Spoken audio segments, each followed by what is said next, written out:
जय माता दी। जय माँ कामाख्या। जय श्री महाकाल महाराज। माँ भगवती जगत जननी की साधना करते हैं तो परेशानी क्यों आती है? ये निश्चित है कि परेशानी आती ही आती है यदि हम साधना करते हैं, वो भी देवी साधना। कौन कौन सी परेशानी आती है आज मैं वो बताने वाला हूं, और क्यों आती है वो भी बताने वाला हूं, उसका कारण भी आपको बताऊंगा। तो भगवती आद्य शक्ति की साधना करने के पहले मनुष्य को 1000 बार सोचना चाहिए। साधना करना कोई गुड्डे गुड़ियों का खेल नहीं है। साधना करने में कष्ट बहुत झेलना पड़ते हैं, दुख झेलना पड़ता है, तब जाकर के साधना पूरी होती है। तो चलते हैं, आपको मां भगवती की साधना करते समय किन किन बातों का ध्यान रखना है और कष्ट क्यों आते हैं, आज हम इस रहस्यमय ज्ञान से पर्दा उठाते हैं। देव राधा ट्रस्ट सत्यवाणी चैनल साधना के ऊपर पहले भी कई बार बता चुका है, बहुत से रहस्यों के ऊपर से पर्दा उठा चुका है। आज एक पर्दा और हम उठाते हैं ताकि आप लोग साधना करते हो तो कई बार गुरुओं के ऊपर उंगली उठाते हो और कई बार ये कहते हो कि गुरु ने हमारी साधना चुरा ली, या फिर कई बार कहते हैं कि हमारी परिस्थितियां खराब हो गई, या कई बार कहते हैं हमारे घर परिवार वालों ने तकलीफ देना चालू कर दी, और इल्जाम दूसरे के ऊपर लगाते हो, जबकि गलती आपकी स्वयं की होती है। तो क्या गलती होती है? और साधना करते हैं तो देवी मां स्वयं या उनके दूसरे जो सहायक होते हैं, योगिनियां होती है, यक्षिणियां होती है, वो आपकी परीक्षा लेती है, और आप उस परीक्षा में फेल हो जाते हो तो फिर आपको कष्ट आना प्रारंभ हो जाते हैं। तो चलते हैं, मां भगवती की कृपा से आपको जो जो काली मां की साधना कर रहे हैं, मां भगवती दुर्गा की साधना कर रहे हैं, आद्य शक्ति की साधना कर रहे हैं, मां भवानी की साधना कर रहे हैं, मां चंडी मां की साधना कर रहे हैं, उन सब से मेरा विनम्र निवेदन है कि बहुत सावधानी से आपको साधना करना है, क्योंकि साधना करते समय बहुत दिक्कतें उत्पन्न होती है, बहुत परेशानियां उत्पन्न होती हैं। कामाख्ये वरदे देवी नीलपर्वतवासिनी तम देवी जगत माता योनि मुद्रे नमस्तुते। कामाख्ये काम संपन्ने कामेश्वरी हर प्रिय कामनाम देहि में नित्यम कामेश्वरी नमस्तुते। योनि मात्र शरीराय कुंजवासिनी कामदा रजस्वला महा तेजा कामाक्षी ध्याय ताम सदा। काम प्रिया कामरता कामा काम स्वरूपिणी कामिनी कामिनी काम्या कामुका कामचारिणी काम बीज तथा काम पीठ निवासिनी कामदा कामहा काली कपाली करालिका। या देवी सर्वभूतेषु शक्ति रूपेण संस्थिता नमस्तस्यै नमस्तस्यै नमस्तस्यै नमो नमः। ओम मृत्युंजय महादेव ताहि मां शरणागतम जन्म मृत्यु जरा व्याधि पीड़ितम कर्म बंधने। तो भगवती की साधना में उत्पन्न होने वाली परेशानियां, जब एक साधक भगवती की साधना करने के लिए उतरता है, मेरे पास बहुत से फोन आते हैं कि मैंने भगवती की साधना कर रहा हूं, इतने साल हो गए, इतने जप कर लिए, ऐसा ऐसा मेरे साथ घटना घटित होने लग गई। बहुत से लोग हमारे साथ अपनी साधना के अनुभव शेयर करते हैं, और कुछ व्यक्ति अपनी साधना के अनुभव को शेयर नहीं करते और कष्ट भोगते रहते हैं, वह पागल भी हो जाते हैं। तो जब व्यक्ति भगवती की साधना में उतरता है तो ये मान के चलो, भगवती की साधना का मतलब उसने नवान मंत्र ले लिया, कुंजी का स्त्रोत ले लिया, काली सहस्त्र नाम ले लिया, काली शतनाम ले लिया, या भैरव जी का ले लिया, या किसी मंत्र का जप कर रहा है तो उसके पास धीरे धीरे शक्ति आना चालू हो जाती है। जैसे ही वह कम से कम 1000, 2000, 10,000, 20,000 ऐसे पाठ के ऊपर चढ़ने लगता है, या 1.25 लाख मंत्र तक पहुंचता है, अब यहीं से समस्या उत्पन्न होना प्रारंभ हो जाती है। यदि मनुष्य ने अपने गुरु न बनाया है और मंत्र जप कर रहा है तो उसकी ऊर्जा चुराने के लिए बहुत सी अदृश्य आत्माएं आने लग जाती है और दंड देने लग जाती है, जो भयंकर कष्टकारी होती है। तो मेरा आप सब साधक लोगों से विनम्र निवेदन है कि देवी मां भगवती की साधना जब भी करें तो किसी देवी साधक मनुष्य से रक्षा कवच अवश्य प्राप्त कर लें और मंत्र भी उन्हीं से ही लें, ताकि आपके द्वारा की गई साधना की शक्ति को कोई दूसरी अदृश्य शक्तियां चुरा न ले। और चुराती तो है ही है, साथ में दंडित भी करती है, क्योंकि आपका कोई गुरु नहीं है। तो भगवती की साधना जब भी कोई व्यक्ति को करना है तो ये गांठ बांध ले कि सबसे पहले भगवती साधक को ही अपना गुरु बनाना है, उन्हीं से मंत्र लेना है, उन्हीं से रक्षा कवच लेना है, उन्हीं के द्वारा बताए गए रास्ते पर चलना, ताकि आपकी साधना की ऊर्जा को कोई चुरा नहीं सकेगा और आपको कोई दंडित नहीं कर पाएगा।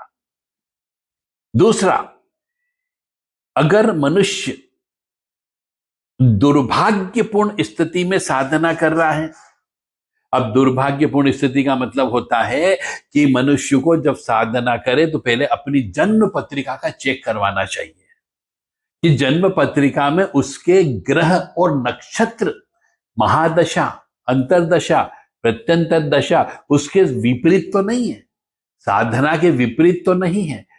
कम से कम साधना करते समय पत्रिका अवश्य चेक करवा लें कि ग्रह नक्षत्र उस शक्ति की साधना को सपोर्ट करेंगे या नहीं करेंगे, क्योंकि भगवती की साधना हर कोई व्यक्ति नहीं कर सकता जब तक कि उसके पूर्व जन्म के संचित कर्म ना हो, और संचित कर्म होने पर ही वो भगवती की साधना करेगा तो ही सफलता प्राप्त होगी।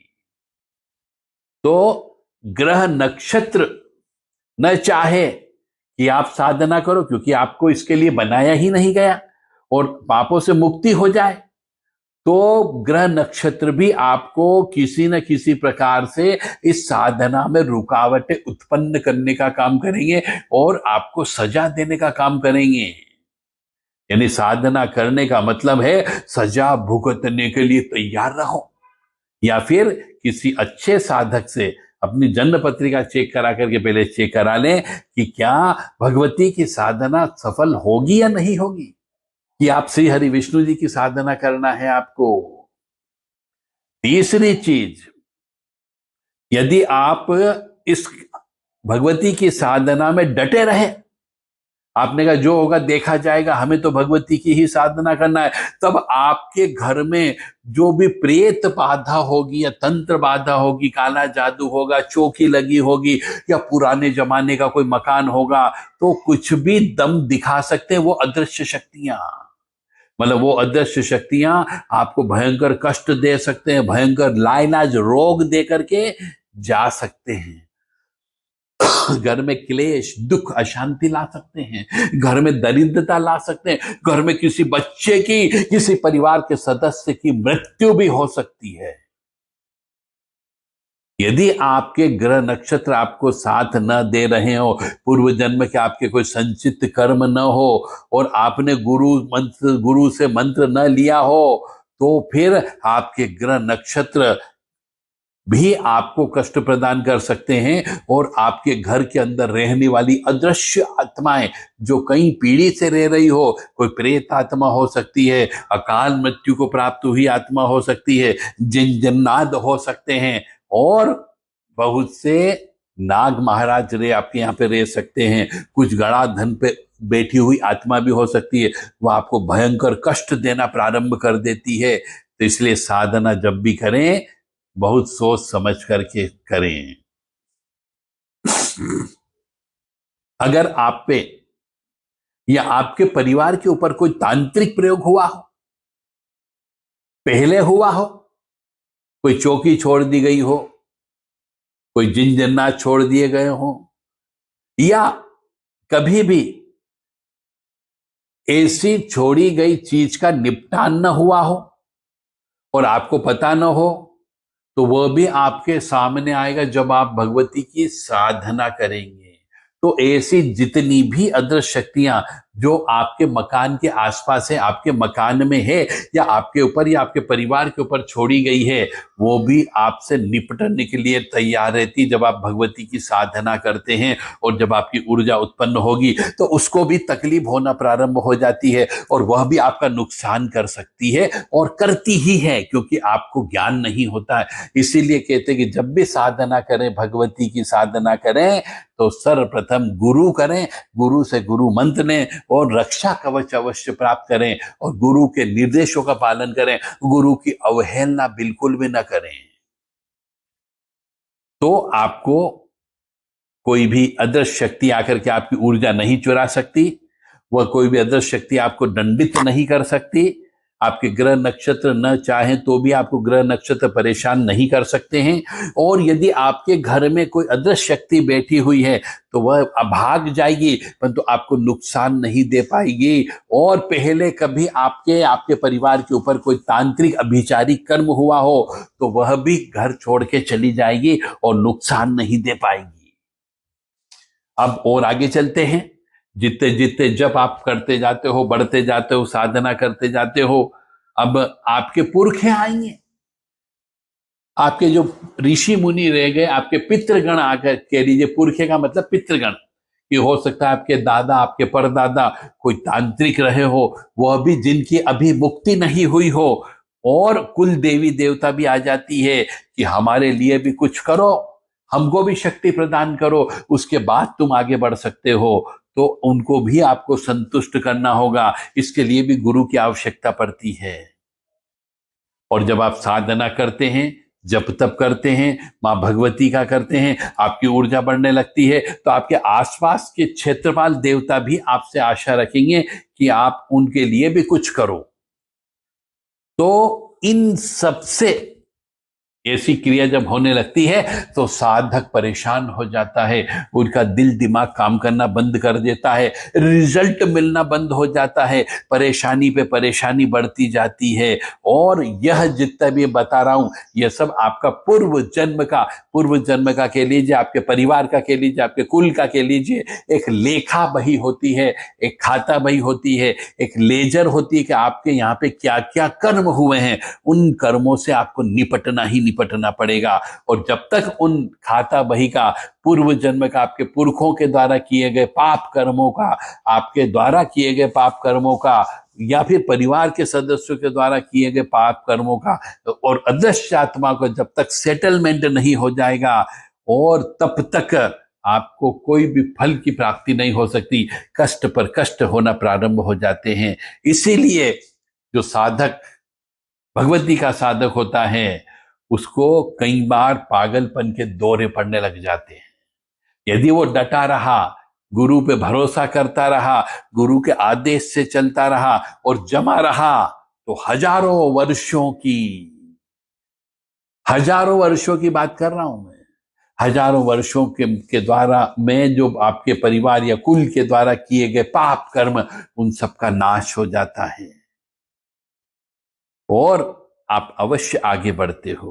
परंतु इसके लिए आपको भारी कीमत चुकाना पड़ सकती है, घर परिवार का त्याग करना पड़ सकता है, कई व्यक्तियों की मौतें देखना पड़ सकती है, और आपको हर कदम कदम पे विचलित करने वाली स्थिति उत्पन्न होती है।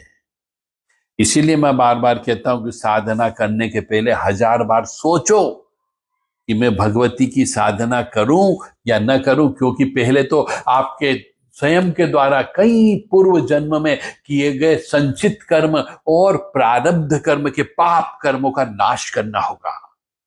उसके लिए भी आपको अपने तन से, मन से, धन से त्याग करना होगा। काम, क्रोध, लोभ, मोह, मद, मत्सर, ईर्ष्या, तृष्णा, राग, द्वेष, इनको भी त्यागना पड़ेगा। यानी कि सीधी सीधी सी बात है, आपको एक साधु संत, त्यागी, तपस्वी बनना पड़ेगा, तब जाकर के भगवती आपके पास आएगी। परंतु यदि आप डटे रहे तो कष्ट आपको इतना सहन करना पड़ेगा, परंतु भगवती आपको हारने नहीं देगी। और न आपके जीवन में भोग की कमी होने देगी, न धन की कमी होने देगी, क्योंकि ये साधना मार्ग जो है वीरों का मार्ग है, योद्धाओं का मार्ग है। इसमें बहुत साहस और हिम्मत की आवश्यकता होती है। वही व्यक्ति भगवती का योद्धा बनता है, भगवती का भैरव बनता है। तो मेरी आप सबसे विनम्र निवेदन है कि भगवती आद्य शक्ति चंडी चामुंडा, यदि इनकी आप साधना करते हैं तो ये मान करके चलो कि पहले पूर्व जन्म के जो हिसाब किताब है पाप कर्म के, पहले उनका चुकता करना पड़ता है। और हमारे कुल देवी देवता, इष्ट देवता, आसपास के देवता, क्षेत्रपाल देवता, इनको भी संतुष्ट करना पड़ता है। और इनको संतुष्ट करने के लिए यज्ञ की आवश्यकता होती है, धन की आवश्यकता होती है और भाग्य की आवश्यकता होती है। केवल जप करने से काम नहीं चलता। जप करते जाओगे, विधि विधान से नहीं करोगे तो वो ऊर्जा चुरा ली जाएगी। कोई भी अदृश्य शक्ति आकर के आपकी वो ऊर्जा को ले जाएगा, आप फिर निहत्थे हो जाओगे, आपके पास कोई ऊर्जा नहीं होगी। तो भगवती की उपासना करते समय इन सब बातों का आप अवश्य ध्यान रखें। मां भगवती जगत जननी आप सबको सद्बुद्धि प्रदान करें कि भगवती की साधना के पहले आपको गुरु तत्व प्राप्त हो, भगवती की साधना के पहले आपको गुरु जी से रक्षा कवच प्राप्त हो, और जो आपके पुरखों के द्वारा, आपके बड़े बुजुर्गों के द्वारा, आपके पितरों के द्वारा जो भी पाप कर्म किए गए हो, उन पाप कर्मों का प्रायश्चित करने के लिए आपको साहस प्रदान कर सके, ऐसी कामना हम मां भगवती जगत जननी से करते हैं। जय माता दी, जय मां कामाख्या, जय श्री महाकाल महाराज।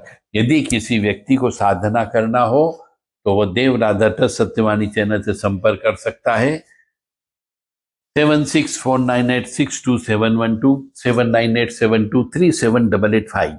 देव राधा ट्रस्ट के द्वारा, मनुष्य के द्वारा जो पूजा पाठ की जाती है वो पूजा पाठ क्यों नहीं लगती, क्यों साधना सफल नहीं होती, इसके ऊपर एक किताब लिखी गई है। आप चाहें तो ये किताब देव राधा ट्रस्ट से प्राप्त कर सकते हैं। कोड नंबर है 1969। कोड नंबर बताने पर यह किताब आपको केवल 500 रुपए में आपके घर पर पहुंचाई जा सकती है। किताब का नाम है हमारी पूजा पाठ का फल क्यों नहीं मिलता। जय माता दी।